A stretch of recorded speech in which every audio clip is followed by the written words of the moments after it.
Yep, that's me. You're probably wondering how I ended up in this situation. Well, wonder no further because I'll tell you the whole story. So, it all began in June when I got back into chess, right? I got a Gotham video and I recommended it, and I got really hooked on it, as I did actually before a few years ago, but this time it felt really different. I felt more compassion in the whole game, and I kept watching more and I started playing. It got really interesting, and while I was on my summer job, I noticed there was this chess club in a town nearby, and I said, you know what? I should actually go have a look at it. And I was especially motivated during the new school year where none of my old friends were there since they had gone into apprenticeships and I went into studying. And there I had to find some people, at least new friends at least, which is what I expected to do in this chess club. But when I actually took the time out of my day on a Tuesday to actually drive there, I got to the address and I found out it was an elderly home, which caught me off guard. So I entered the building expecting maybe some chess players to be there, and then I asked multiple people about the chess club. They know nothing because they're just senile. And then I find a worker. They said, yeah, just follow the hall to the left. And then on the door I can barely make out there's a chess club sign there. So I enter, and there's just a group of, this small group of old people just playing chess. We're talking 60, 70-year-olds playing 3-minute and 2-second increment chess, which I guess, yeah, it's fun, but take in mind that was a beginner. I had played for maybe a month at the time, so I was 500 elo. So that time control was really annoying. I could not do anything. I had no time to think. I got really frustrated, and I felt like the players in that group, they were very apathic, so I did not have much fun. I barely talked to them because they didn't talk much. So I thought, while I was going home from that chess club, being a little disappointed, I was like, you know what? I'm gonna make that shit myself. And that's where I set out the goal with that school year, right? So I asked a couple of my teachers, especially my history teacher, who also is into chess, shout out to Alexander Beroba, and also a school counselor, and they really helped me organize it, but unfortunately I did not have any members, even though I put up posters everywhere. I tried a lot, but I thought maybe there are people in the library who actually are interested, and so I go there every lunch, more often, and I see this small group of people like freshmen, you know, and they seem to be really interested, and they play without a time control, right, because they didn't have any clocks. So I got into the group, I started beating them at chess. They actually saw me for who I am, and they got really compassionate as well, and I really love to enjoy sharing that with them. So I asked the library to buy a few clocks. We do that. I also have one at home, which I'm really happy about.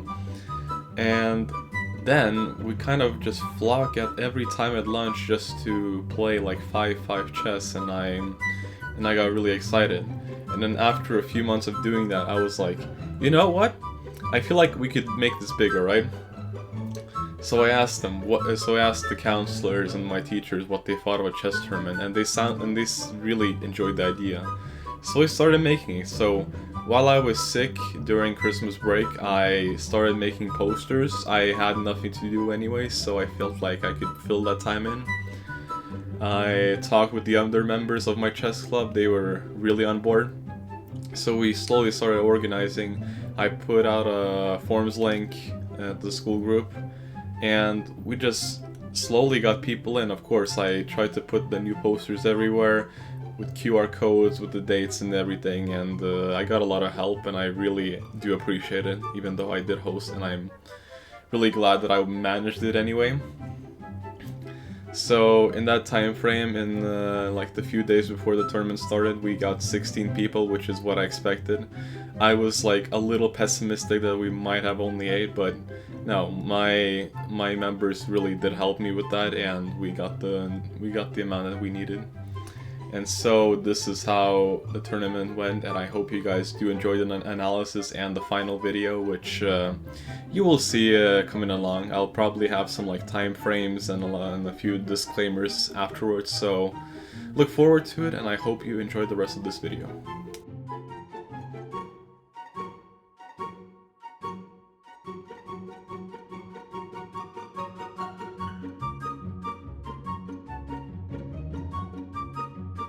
Alright, so we're gonna begin with Jonathan E and Sondre R. They are the first participants of this tournament, so this will be very interesting, at least this first game, which I think has some pretty subtle misplays which could have been avoided, but of course, Blitz can be very difficult even though it's 5-5, which is, 5 minutes in 5-second increments. It can still have its challenges, and it's okay if they blunder their moves, but like, of course, they're at least lower rated than me, so I expected a little better white from this at least. So, let's start with e4, which is of course the usual. And black responds with c5, which is the Sicilian. Now, this is what I kind of expected from someone who is this highly rated at least. They're 1500 on Rapid, which is pretty decent if you ask me. Knight f3 is also a book move. And black responds with c6. And then we have d4, which challenges the center. Black takes. And white takes as well. And then we have g6, which I think is the accelerated dragon, if I remember correctly. I cannot be completely sure. And the last book move is of course e3, which develops more pieces in the centers, of course. Now, b6 is kind of a mistake. It kind of gives more tempo to white. It lets them push the queen away. It also lets them take the knight, of course, which, not always the best thing, even though it's a fair trade. Of course, white doesn't see it. Instead of taking, they go and attack the queen, which just lets them go back. This adds a lot more advantage, so I'm not sure why they did that. Could have been possibly avoided. c3 is best, of course. Developing both knights are pretty friendly here. Besties, g7 fianchettos the bishop, very nice. And then we have c4, which develops, of course, but it's not necessarily the right move. So the reason you kind of don't want to do c4 is because black can take the knight, right? And you have to give up your pawn structure, which is pretty integral here. You have 3 pawns here, 3 pawns here, you want to keep them safe. Black has a little more different space, of course, 2, 3, 4, and there's 5 here, which means these 2 are together. So it is pretty important for white to keep their pawn structure intact, which could have been avoided by going queen d2, as the engine says. Now, of course, black goes f6, challenging the pawn on e4, and white castles, which is a pretty decent move, but it's not the best move. The engine wants white to go back, of course. It is a little weird that the knight currently blocks the bishop, but it can open up later on. Alright, so black goes b6, potentially to go a5, which can be a pretty sneaky technique. And then they go queen e2, which is decent. They connect the bishop and the queen. Rook b8. I am not quite sure what that move does. I guess it reinforces the pawn on b6, but I'm not a fan of that move. I would have just gone a5 instantly. And there we have it. We have a4, which is the best move, and also a very stockfish move if you ask me, but yeah. So black finally pushes their center pawns with d6. It's an excellent move, but queen c7 could have been better. Potentially getting the queen now, getting the bishop out somewhere here, possibly, and then connecting the rooks. Connecting the rooks is very important in such games. And then we have rook from f to d1.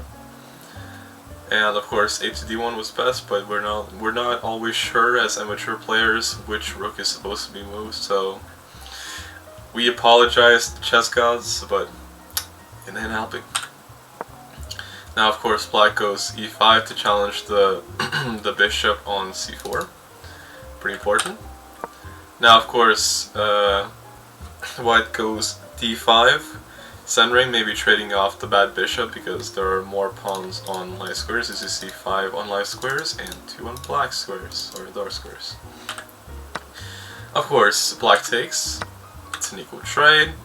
They get out the bishop, and here we have a very huge mistake of the game. You see how this pawn was very integral, right? It defended these two. It was not. They were not able to skewer, right? And now by targeting their knight in this way, it just leads to a very, very nasty skewer, which of course white does not see how to actually properly defend it by going queen to f2. They go to b5, which it just doesn't have a point. They freely take the rook and they centralize the other rook. Now black is up 2 points in material, and it's going really badly for white in this position. It's at 2.3 on the eval bar. Black goes g4, which is the best move. It both targets that pawn and also this bishop. Potentially this if he can get the queen out here, you know? White just keeps pushing with d5, which is just not good. Could have been better. Maybe getting the other pawn out, you know? Possibly also getting the knight in, because it currently is doing nothing at all. Now e6 is best, it's threatening the knight, which it's very important to defend your knight in these positions. It's very hard to win them back, so at least try to keep your pieces on the board, you know? Now e takes d6 is an inaccuracy, because of course this is hanging, this is hanging. This would be hanging as well afterwards. It's just a bad position overall. You can see the engine says it's -5. Of course, taking the knight is best, and now getting the bishop to the center, getting it away from danger. Of course, now it has 2 things defending it, which is better than none, of course. They take the pawn on d6 with the queen instead of trading, which would have been their best shot because they're up a whole rook. Taking back is an inaccuracy because it just lets their king forward. Of course, it didn't make much of a difference because going here would actually give like mating threats for white, you know. So taking is an accuracy. And now the second mistake of the game, like huge mistake, is taking with the rook here, because it just blocks the queen from moving onwards. Of course, trading isn't the best, but in this game it's either doing that or getting mated. And now it's mating 6 for for black. Takes f4 is best, of course. There's a pretty big mating threat here. Not that it's made instantly, but still. And now by blocking in their own king, it's a mating 2 and white resigns. It's a very tough way to go, but unfortunately it's just how the cookie crumbles. So game 1 was won by Sondre R, and he moves on to the quarterfinals, which is pretty awesome. Alrighty, now we're moving on to the next game, of course. So this time it's Alexander J with the white pieces, and then we have Øystein O, the black pieces. And this was a very interesting game, I think, because both sides had pretty winning positions at some points, and I feel like white kind of gave it up in a very unfashionable manner, but you guys will have to see more before you can conclude about that. So first of all, we begin with e4, again, very standard move, as you can see, and black responds with e5, which is very principled. Now we have knight f3, and then we have d6, which I'm not quite sure about the opening, but seems pretty nice. Also c3, developing both knights. Of course, they say knights before bishops. Now e6, I guess it's fine, but I would rather like push pawns on the queen side, like get to c5 as the engine says, and then probably knight c6, bishop b5 check, which is an inaccuracy of course. It's only gonna give tempo to black by putting the pawn on c6, and now they just let black completely push in and then trade off the pawn and trade off the bishops of course. But at least now white has the open rook, which could be advantageous at some point. a6 is decent, but I just don't see the issue here. His knight can barely move anywhere, it can only go to d7 at most. The other knight can at least develop better, which is what the engine wanted to do. White castles, which is also pretty decent, but striking at the center with d4 is always the favorite for bots, or engines at least. d5 is a pretty big mistake because it just loses a pawn straight up. It hangs the e5 pawn, which I'm not sure what really happened there. If I remember correctly, as I was the arbiter of this game, we had to implement the touch rule, and this was the first instance where I had to enforce it, which caused white to actually make that mistake. Now e takes d5 here is best, forcing the trade, and then taking the other pawn. Now threatening the knight instantly makes it jump back, but not for white apparently, because they went rook to e1. Now of course this would come with a discover check. It could be really dangerous if, for example, white does not take care of this. They could go knight to c6, which comes with a check from the rook, and it could win the queen actually, which is pretty darn disgusting if you ask me. I see their thought process. And then we have knight to e7, which is just, I'm not sure what the point of it was. d4 also comes with an inaccuracy, where the pawn was just free apparently. Castling is also an accuracy, which I don't exactly get, but of course the engine is very stubborn on taking the knight, which threatens the white position the most, because it's on the ranks of the black side, as you can see. And now g5 is the blunder of the game, which puts black in a winning position because of f6. But that was overseen, of course, and here comes the first great move of the game. Bishop takes e7, which prevents the fork. Black has to take back, and then instead of capitalizing on the fact that this pawn cannot be taken because the rook would either be taken, white just goes queen d2, which is unfortunate.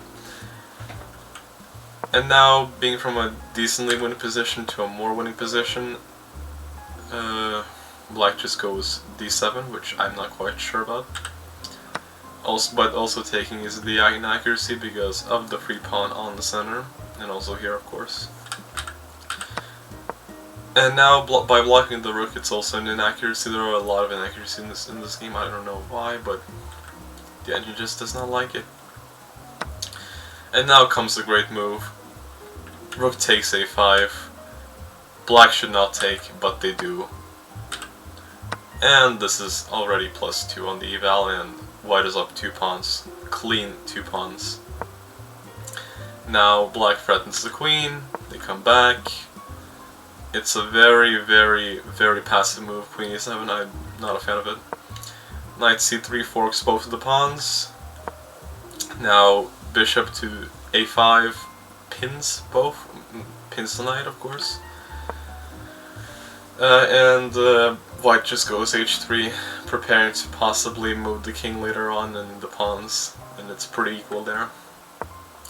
And now before it's another inaccuracy, it hangs a pawn again still, and it unpins the knight. And now comes the pivoting part of this game, where instead of going like this, right, where you have to move, and then it's a fork of all the pieces. So yeah, it's just a horrible, it's just a very crushing move, this one. Instead of doing that, they take the pawn, which is just... I would have not done that. I was pretty shocked when arbitering this game that They did not find that move. And here comes the rook on d4. Great move from white. Of course, bishop takes. And everything falls apart with queen to a check. King moves. And here comes the blunder, which is rook to e7. I'm really not sure what happened there, especially because neither of the players were really at a time scramble. They had at least 2 minutes left, and this move felt like something very desperate because it gives up the rook and loses the game. White is forced to go here, and then it's a discover check and they win the queen. And then it's mate in 2, of course. So black won the game and white resigned. Very unfortunate, very unfortunate. White was basically winning here in this position. They were doing very well. It was so sad for me to watch this game, having to keep a poker face while doing it. It's just not something I would enjoy looking at. It's a form of torture, you might say. So yeah. Game 2 was won by Øystein with the black pieces. Alright, so in game number 3 we have a little bit more lower rated players, but I think they played at a very nice accuracy. White actually played the highest accuracy in this whole tournament at 91.8%, which struck me with surprise, and unfortunately I did not arbit this game, so I did not have the amusement of watching black fall, but anyways, we can actually start the game. And it's another e4, who could have guessed? Black responds with e5 as well, amazing. Then we also have knight f3, and then we have c6, which, yeah. And then we have b5, which absolutely does not pin the knight, but who would have known? Then black develops both of their knights, which is very nice, threatening the pawn on e4. Now, of course, white takes, forcing black to double his pawns.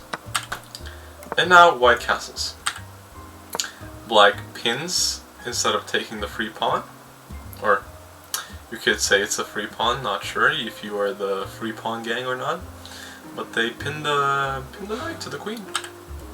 And d3, of course, challenges the knight and doesn't let him take the free pawn. c5 is decent, but it could be challenged again by the other pawns on the queen side. Developing the knight here on d2 is pretty decent as well. And then black castles.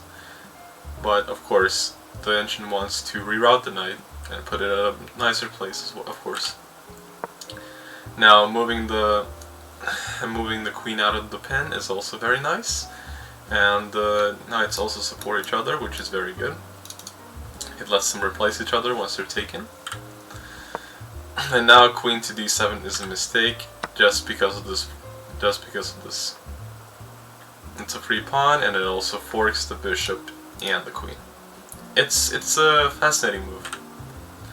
Now, of course, going e6 is simple. You don't really have to do much. It takes less effort. And taking the bishop isn't actually the best move, but it's at least one of the best moves, so I would count it. And now putting the knight instead of threatening it is a little weird, but at least it fills up the gap that is there for the queen. Now, I'm not exactly sure what black foresaw here, but sacrificing both your bishop and your knight for a rook and a pawn is just absolutely bizarre. It's completely not good, and it just adds a pretty big advantage to white, who is at 4.4 now. White takes the pawn on a7. I'm not quite sure why, but it's one of the best moves, so I will not judge it. f5 is good, and now instead of pushing the pawn forward, they let black take it, giving white a much less significant advantage. Now queen takes is also very bad, because it just simplifies, and white being a piece up is just tragic. A rook is much worse than a bishop and a knight, which we can clearly see here. Black moves out of the way for any checks. Currently, they could also have their pawn pin, which, you know, they're losing here anyway, so I don't exactly see the issue.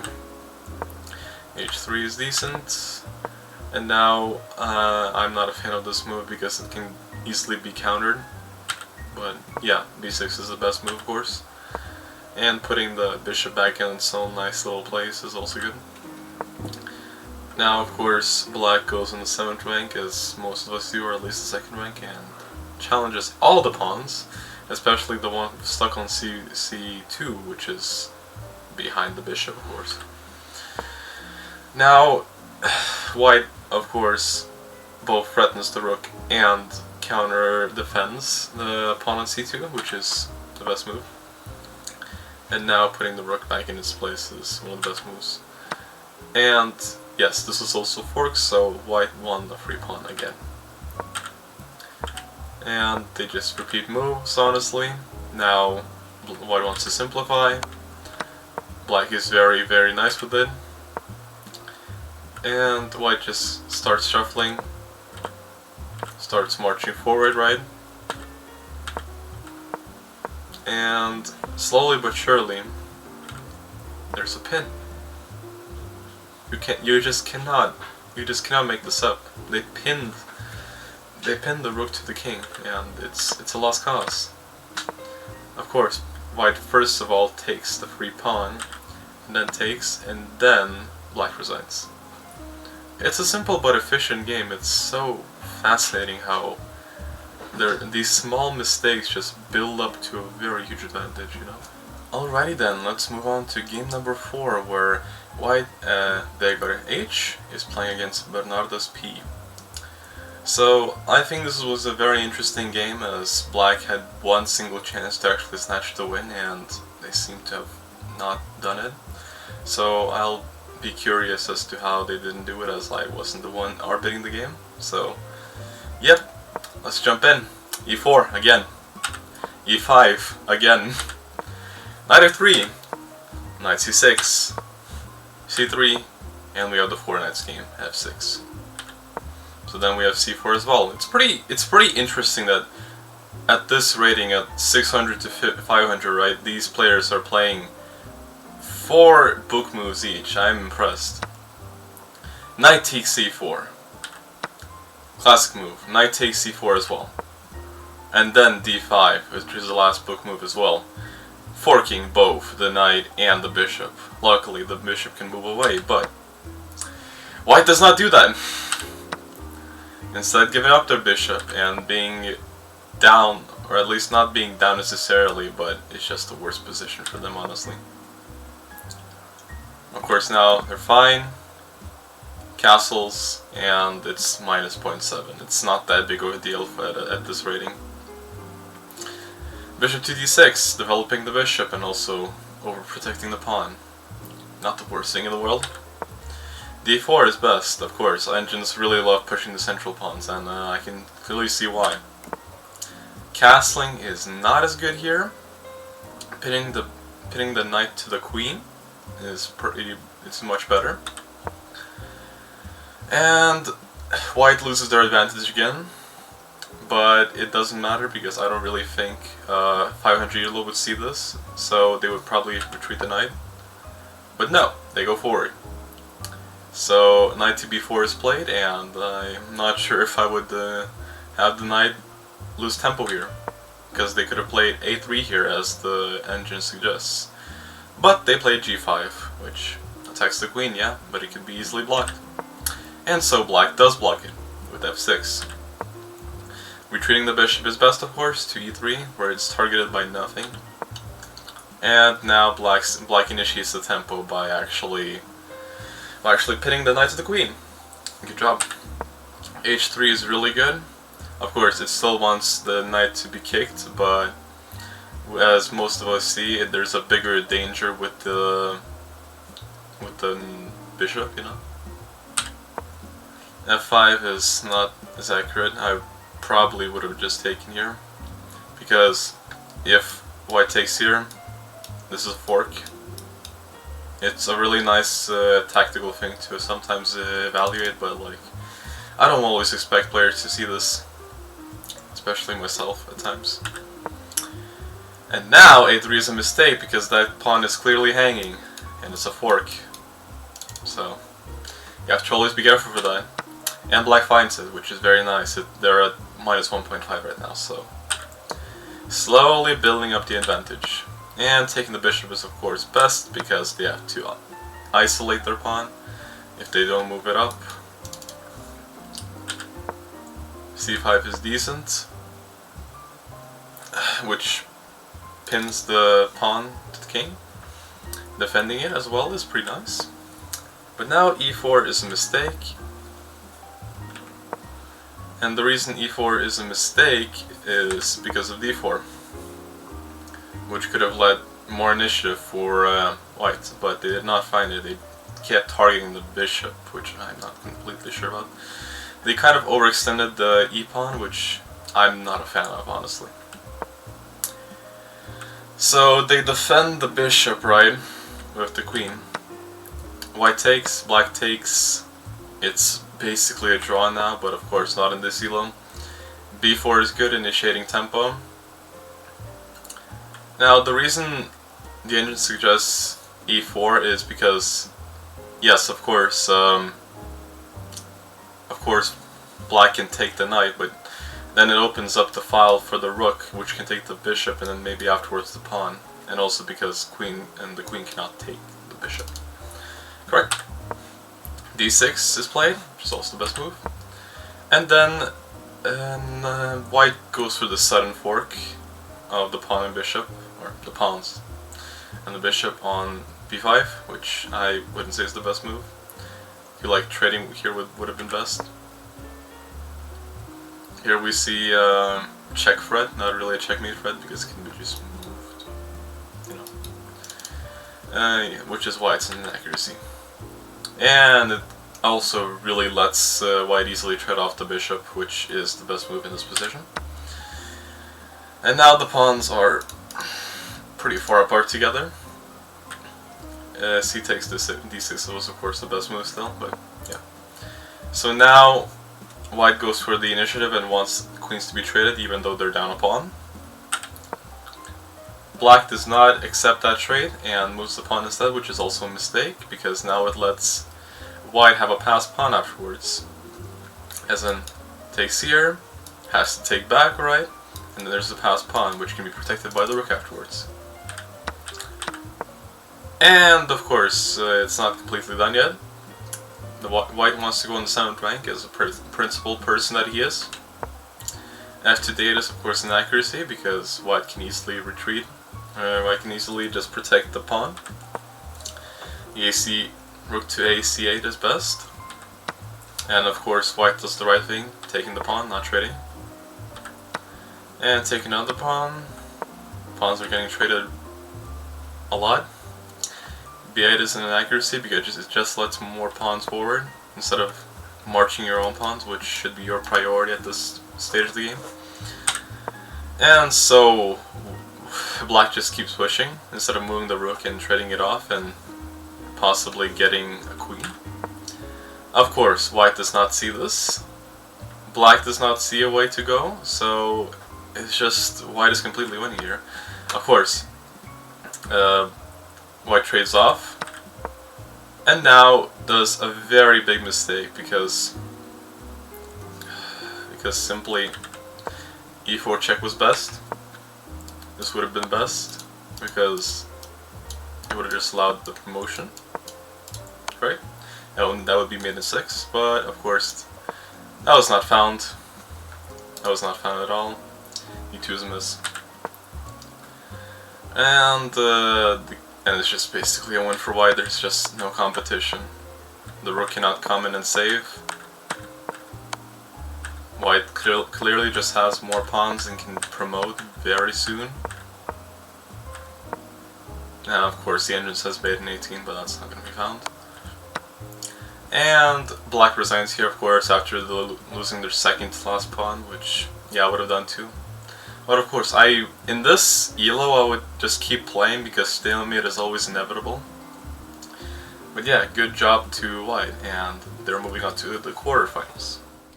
Alright, so this game is pretty special if you ask me, because the person playing with the black pieces at least was 90 seconds late to the game, so it was unfortunate to see them lose because I think they would have won otherwise. So black started out with 3.5 minutes and white started out with 5, so we have Osman L on the white pieces and Magnus H on the black pieces. And so we begin the game with d4, which we've seen before, and c6, developing the knight instantly. So, if I understand correctly, white is playing the London. I would have just pushed the pawn forward as the engine says, but we can all choose our openings as we want. e5 phantom forks, the pawn and the bishop, which we know doesn't work, of course. And white takes the free pawn. Bishop b4 is an inaccuracy because it just gives more tempo to white, as we know. They just blocked the bishop, and the bishop must retreat. White keeps pushing, and it just gets worse for black as they try to counterattack. White just takes here. Queen takes his best, of course, and for some reason, white just does not take the bishop on a5. I'm not quite sure why, but I am not sure. Now taking here is a blunder because of the bishop, you know. They take it and it's currently equal, and white is up a point. Now b6 is just not, I just don't get it because it's a free pawn. You should take your fury pawns as you see them. You're low on time, just watch a little bit out for any like sneaky pieces and just go forward. Yeah, f4 is a mistake because it just leaves the pawn hanging still, and it could have been prevented. b5 is also still an accuracy. It takes very little to actually take that pawn, so it's not online chess. You could drag the pieces you want. Of course, there's the touch rule, but we know how that goes. A takes b6 is best, and a takes b6 is best, opening up the rook. White develops, very nice. Black also develops. I would actually give more tempo to myself by attacking the queen, or at least enforcing the center. If goes here, takes, and then giving more pawns to the center, which is preferable. Now, I'm not quite sure what e4 does, because it just hangs a piece. Not the queens, of course, but it hangs the knight at least. It's a bad calculation. And white is winning. Castles is good, connecting both rooks, I really like it. Of course, black can do their best by taking the pawns that they can get. White just keeps threatening the rook. Slowly maneuvers. Takes, but it's futile. Man, it's a little bit of a back and forth because of the inactive pieces for black, but here we can see at least some decent development. Now, I'm not quite sure about b4. It kind of drips the pawn away from the other pawns and it's just not favorable. Now, of course, white signals that they want to trade. Black keeps refusing. And it's just a back and forth, honestly. It's 4 mistakes in a row, by the way. This is why we're talking 200-300 elo, you know. The engine is just mad because, you know, you're hanging your rook, you're not doing yourself any favors. It's a very weird game, I must say. So after forking the knight and the rook, black just moves. Losing the knight, but they are winning anyways because they are quite literally a rook up. It's +7 and there's nothing else to discuss, really. Alrighty then, moving on to game 6. So for this one we have our lowest elo player so far at white, Angelica WR at 300 and Philip D on 209. They surprisingly played on a higher accuracy than the ones we saw before on game 5, which was pretty surprising, but nonetheless, there was a good amount of blunders and a good amount of misses, which I wish they would have avoided, but such is life.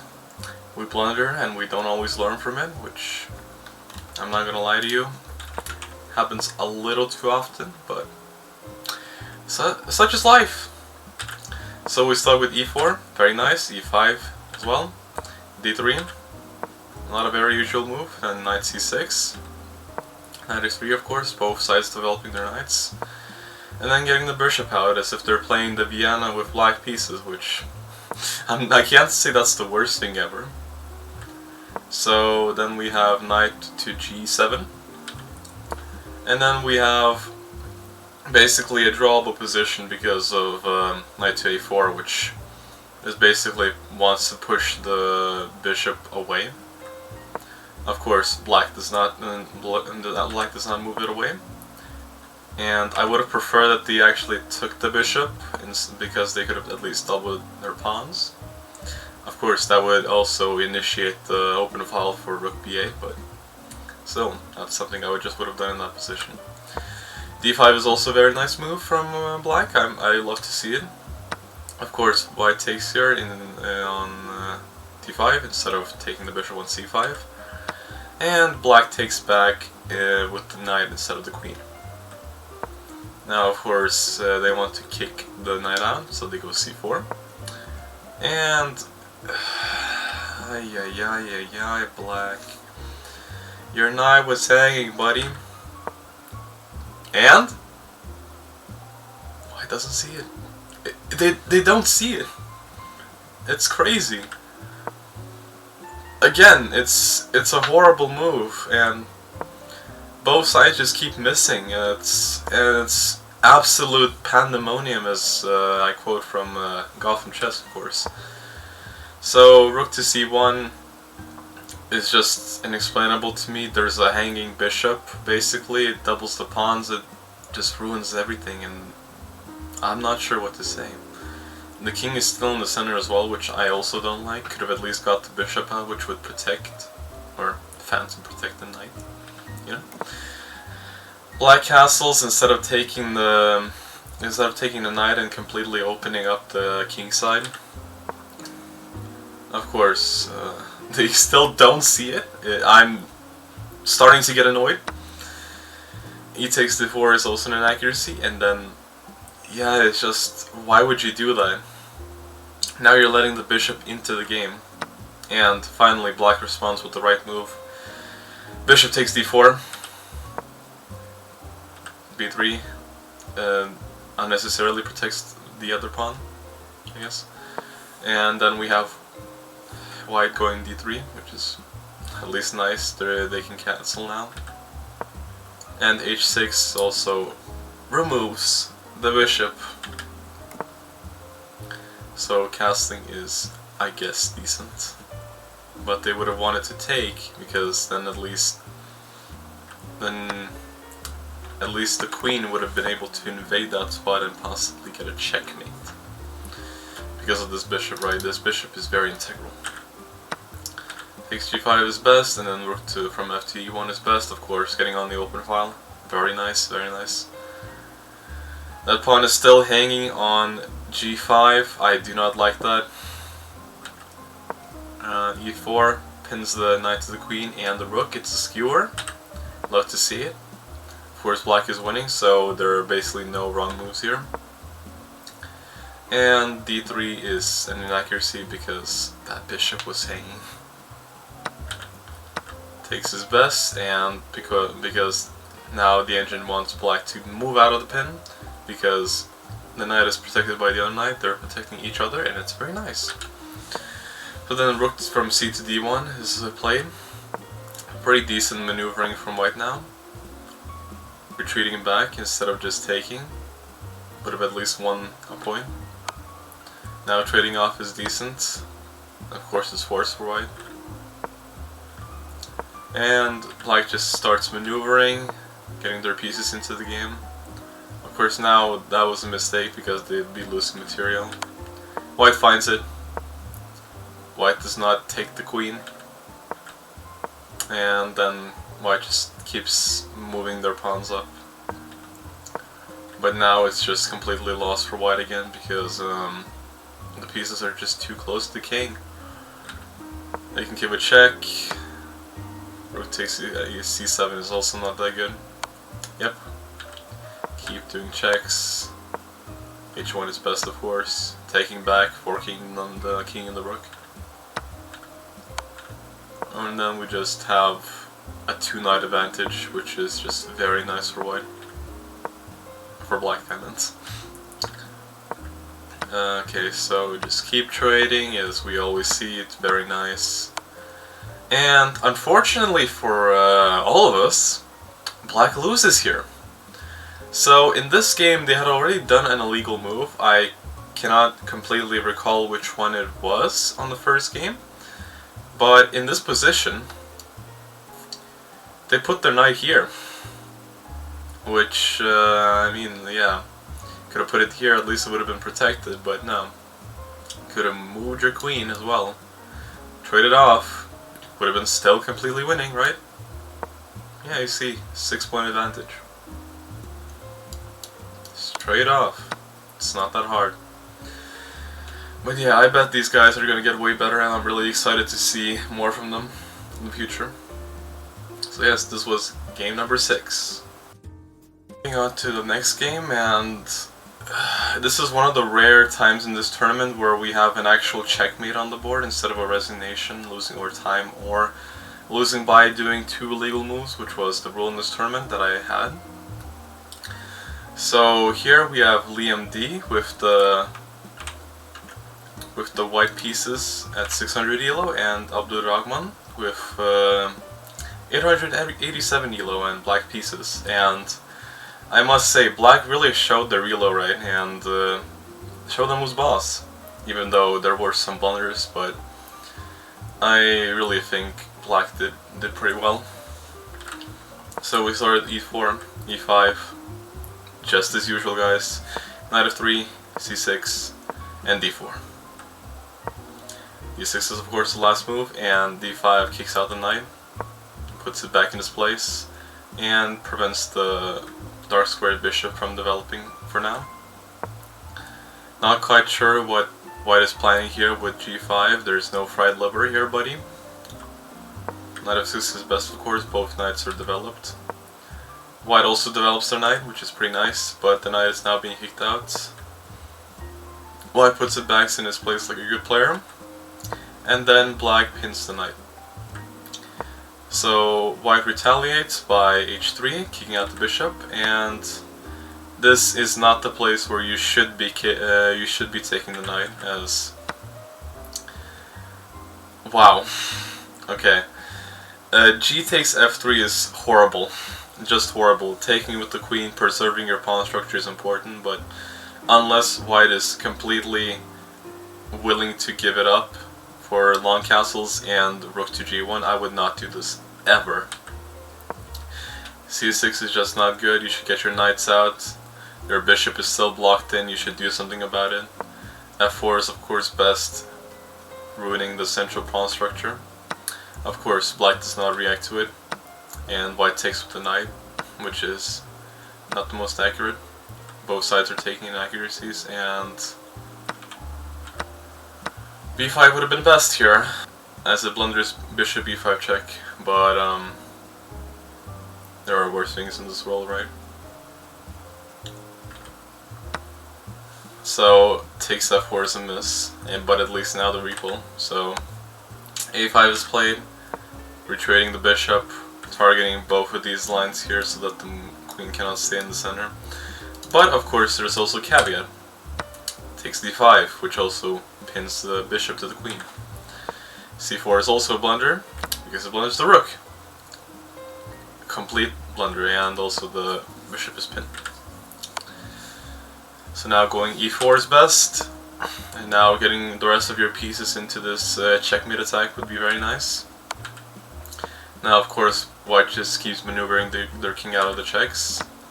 Black just keeps taking, just keeps pouncing on those pieces. And white is not doing themselves a favor, because black can just centralize the rook. And yeah, it's just a matter of taking pawns.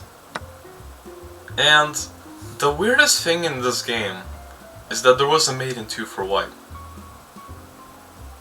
The mate in 2 goes like this. Go here, boom, and checkmate. Such a simple thing. You should never overlook these things. There's always a chance to win these games, right? But of course, white does not see it, keeps checking, and now the king is out of danger, so there's no points. And now there's of course the mate in 8. Black moves their king out. And yeah, it's just a matter of putting your pieces out. Black's king is completely safe. And then black finds the right move. Not sure why it says mate in 2 here, but yeah. It's a mate in 1, honestly. Yep. So there we have it. Our first checkmate in this entire tournament. I am very happy for black, even though they did blunder a mate in 2, but that's life. Alright, game 8. So we have Ronny A with the white pieces and Øystein U with the black pieces, and to be honest, this was one of my favorite games because it just showed the absolute domination that white had on this game, and unfortunately black just did not find the right moves in some of the places, and I felt really bad that they were kicked out in this way, but you have to see it to believe it. So first of all, we start with d4. Very nice to have a little more variation. And of course black responds with d5. c4, queen's gambit.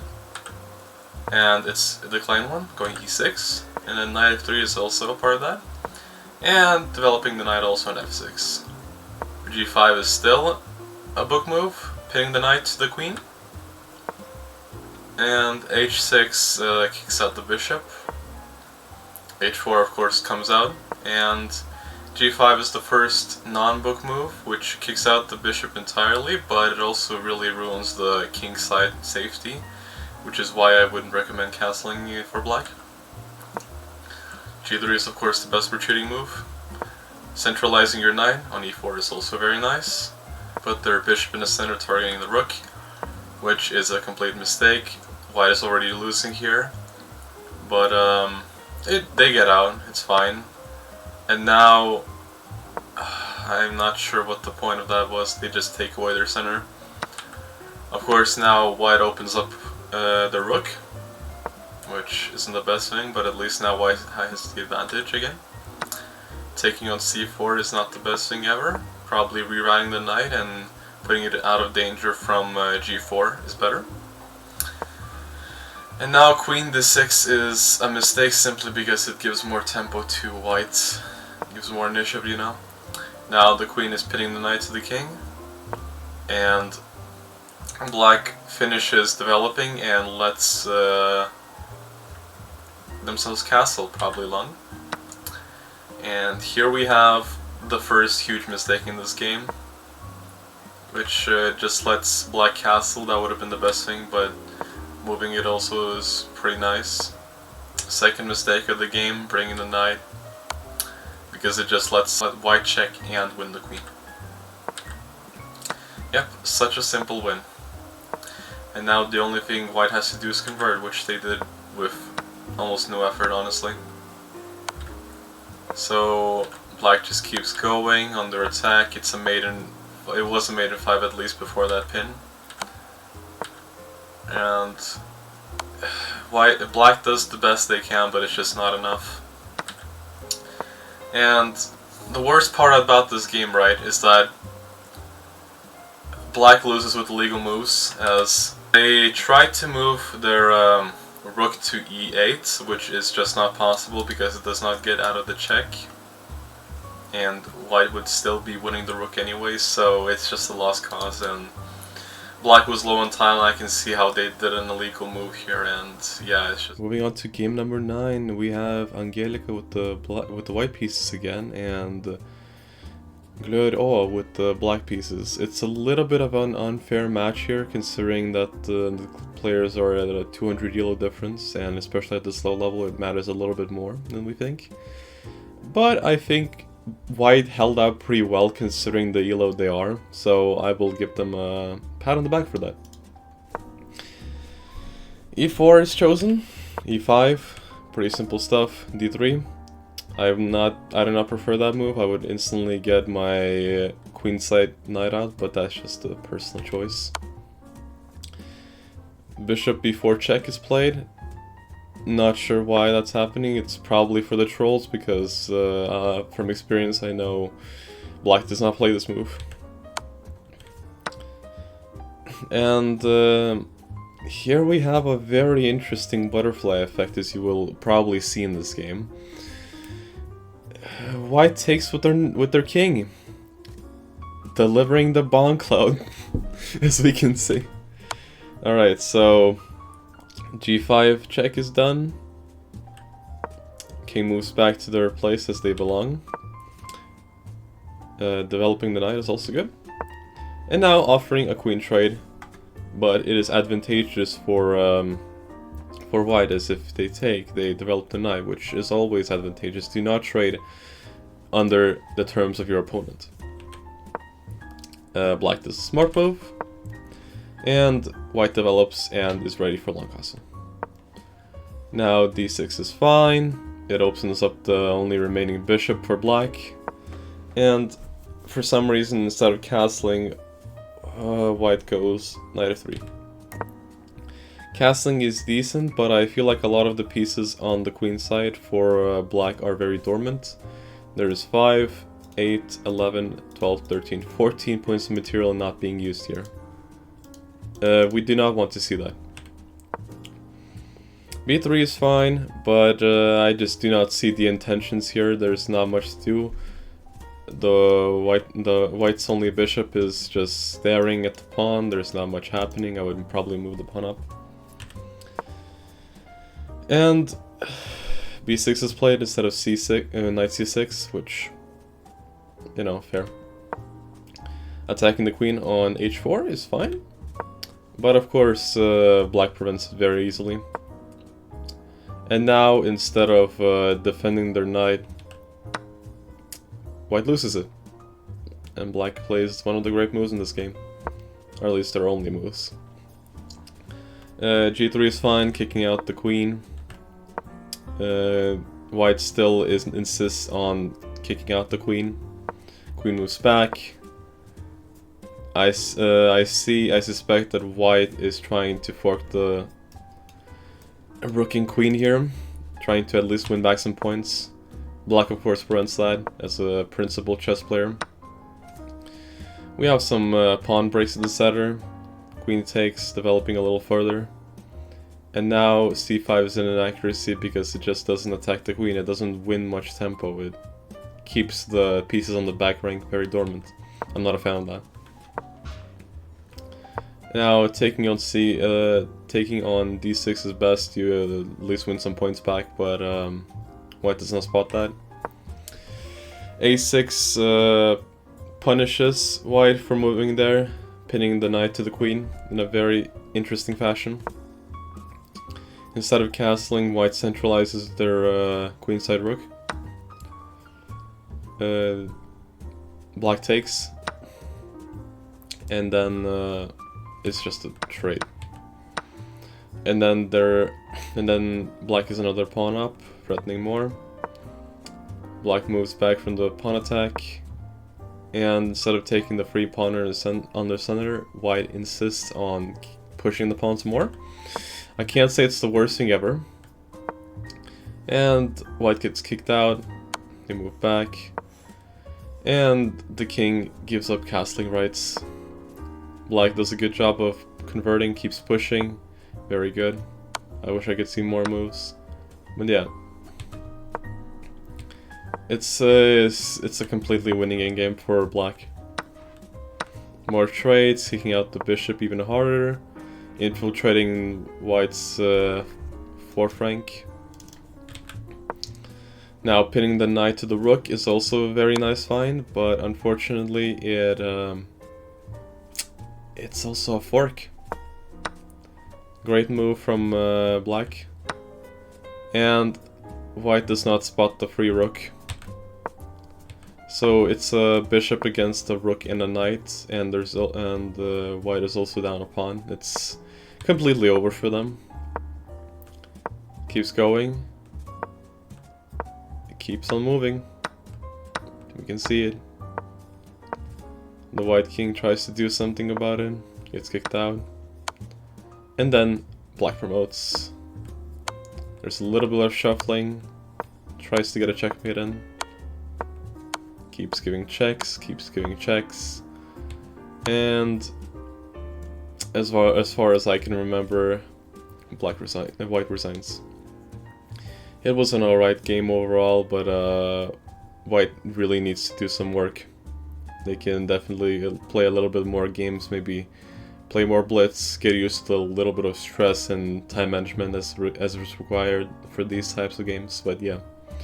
Decent game overall. We can see how the Bon Cloud evolves into what is a completely losing game for whites. Alrighty, so moving on to the semi-finals for once. We're on game 10, and here we have Abdul Rahman with the white pieces and Roni with the black pieces, and we can begin this game with d4, which I respect a little more. Oops. They start out with d4, very nice to see. d5, also nice. And white plays London, of course. c5, gambiting the pawn. Of course, white declines as they know the intentions. Takes and takes. Developing the knight is also very nice. Both sides develop their knights, love to see it. And then we have a pin on g4, pitting the knight to the queen. White responds excellently, getting ready to castle. We gotta love to see it. Now c6, targeting the pawn because the knight is currently semi-pinned. c3, now all knights are out. It's a very nice principal position. b6, targeting the pawn on b2, very nice to see. b3 is a mistake because of a5, putting the knight to the king, or at least allowing it. Now, of course, having both your bishops here staring out here is pretty nice. Very long diagonals, but it is slightly losing for white. Now, I'm not quite sure about this move, but at least it does its purpose. Knight is protected by the queen, and it targets the light square bishop. Now, instead of they repin the black knight, but unfortunately, since it comes with check, the queen just moves away and it's futile. Now white pins the knight to nothing, so it's just a loss of tempo, I'd say. Now moving out is kind of bad here because of bishop takes f6. Black retakes with the worst possible thing, opening their king up entirely and possibly losing up their castles. I would probably have gone here, of course, taking the queen first, moving here, and then getting the bishop out, and then probably casting long. It's a safer castle, I must say, because of the opens here. Now, taking this pawn is a blunder because of queen takes c3 check. Wins a lot of tempo. It's a clean blunder of a knight. And black is satisfied with taking a lot of pawns. They shuffle a bit. I was afraid that they would be a draw, but it was only 2 moves instead of 3, which I'm glad about. Black just keeps winning tempo. Black castles, very principled. Now the rook pins the bishop to the queen. Very nice to see, but unfortunately the king is out in the open, so it's very easy to hunt it out. f1 is best, of course, avoiding the second rook from developing. Black keeps checking, and now the king retreats entirely instead of trading out the queen. Centralizing the black rook is fine, I would say. White currently doesn't have that many moves, so they just try to prevent a bank rank here by moving here. Rook to e8 is best because it creates a battery that can potentially try to trade off the rooks later, putting white into an even easier position because it's simplified. Now, I'm not entirely sure of the intentions here, but we will find out soon of queen c7. Rook e2 is a blunder, but it's still not entirely lost. White takes the bishop with the wrong piece, now offering queen trade. And now, by winning tempo, black wins the queen. Simplifies, and now it's a queen against the rook, which is just winning. Black moves out of danger, as they should. And now there's a lot of shuffling. It's a simple to win endgame. It's -6 for black. They keep taking the pawns, and it's quite simple, really. And white resigns afterwards, and it's very nice to see that they have not completely lost their dignity by letting themselves get checkmated, but still, very nice game.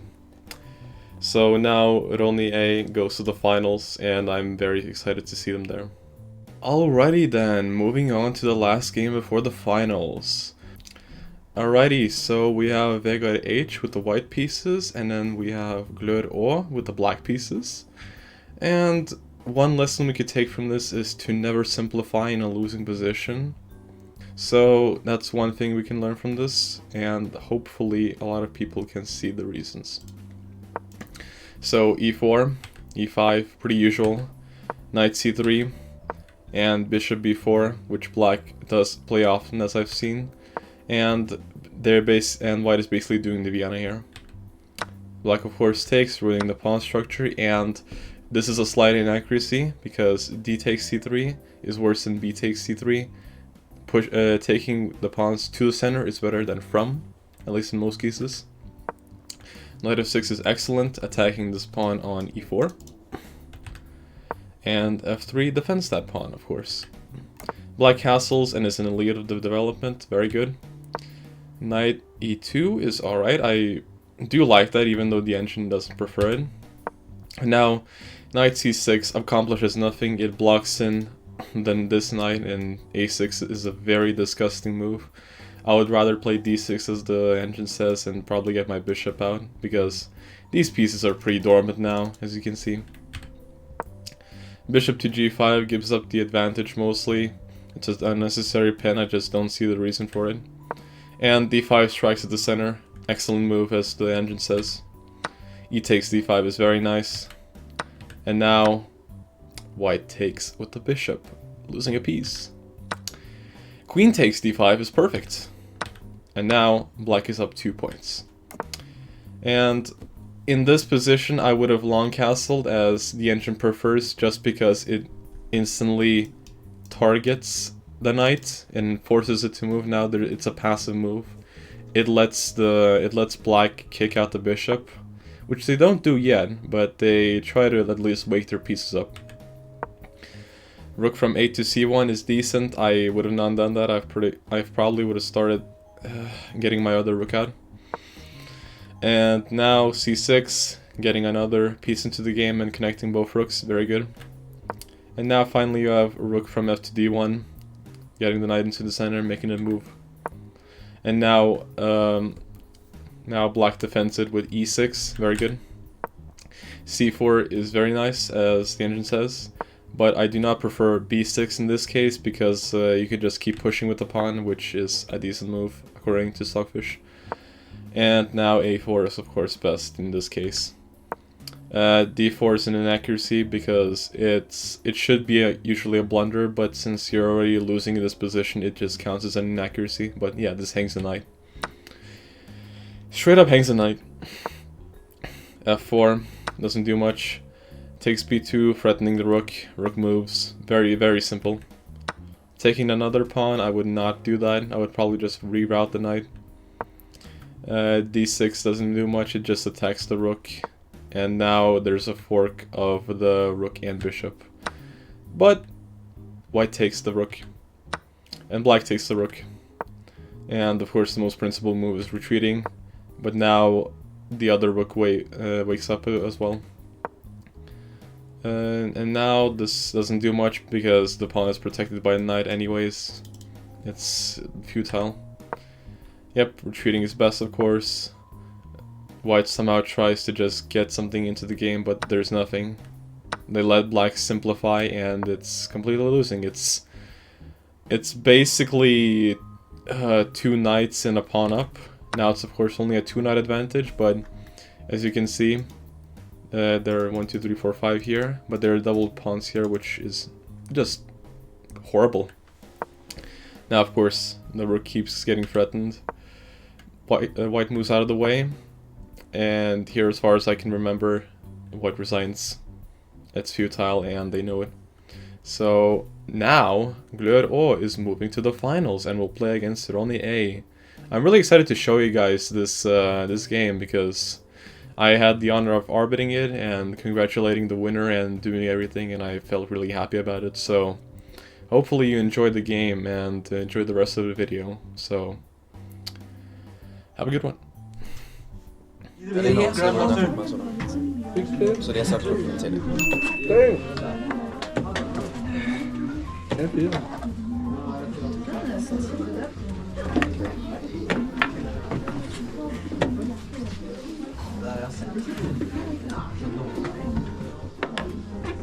Bro! Like on this side.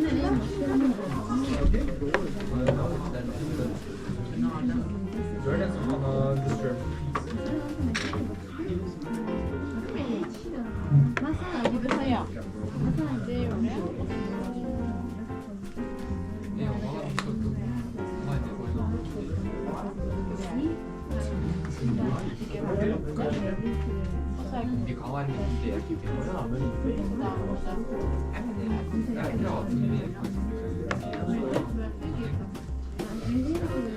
men det skal være vi er ikke... Nei, det er bare ideer. Jeg bare spør deg, hva har du tenkt på?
Nå skal jeg ikke begynne.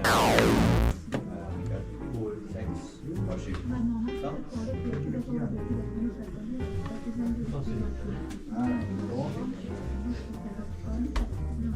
Er dere klare snart, eller? Nå er jeg klar. Klar?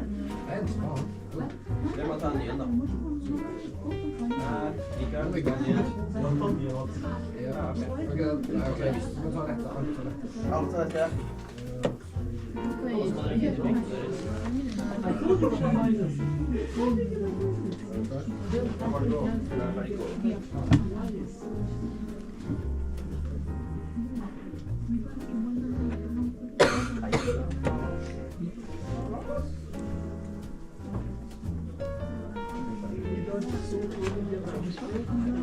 Ferdig?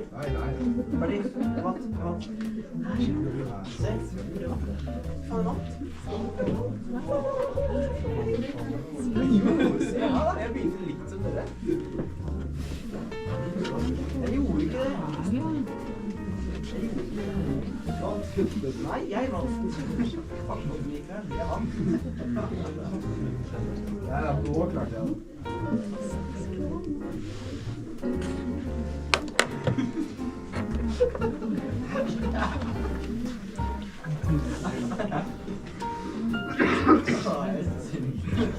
Har du feil?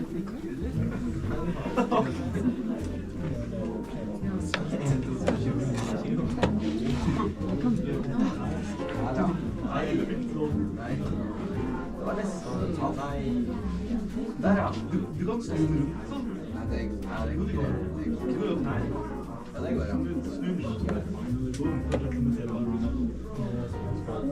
Skal vi få hjelp? Nei, jeg tror kanskje den der som den andre. Den der, ja. En av passer sammen. En av passer sammen med den oransje. Ja, nå bare snu. Der, ja. Ja, nå har du en.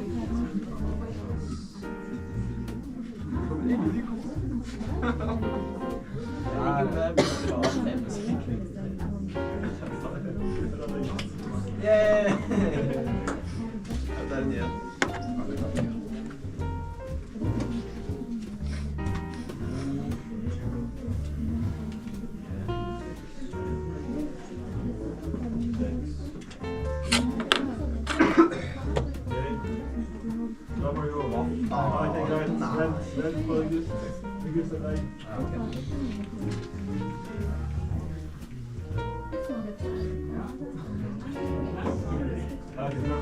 Hey, what we got? Hvorfor er den så tung?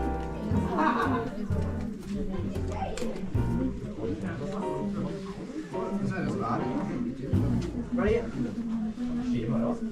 Faen, jeg er mest i det her, ass. Jeg er legende. Det er ferdig med en gang.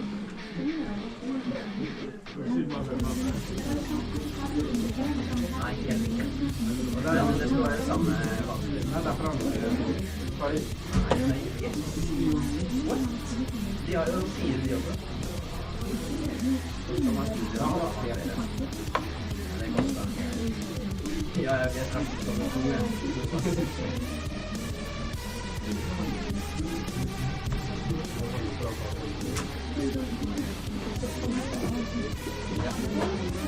Du har 4 på den, så har du 6 på den.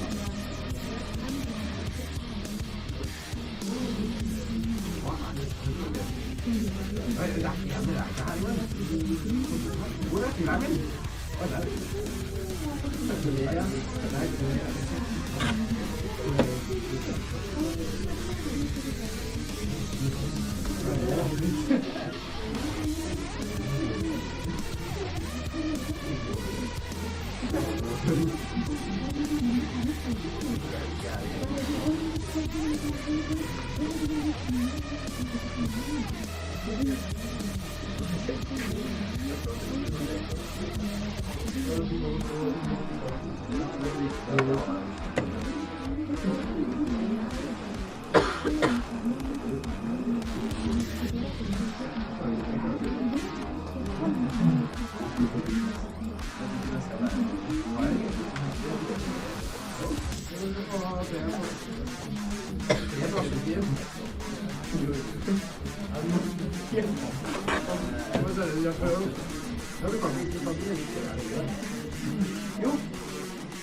Har Rani Abdi vunnet lynsjakturnering på MYSEN 2025.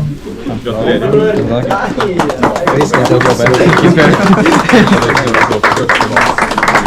Dette premien. 2 gavekort til festiviteten i Kina. Og en trofé for vinneren av lynsjaktturnering MYSEN 2025. Gratulerer. Tusen takk.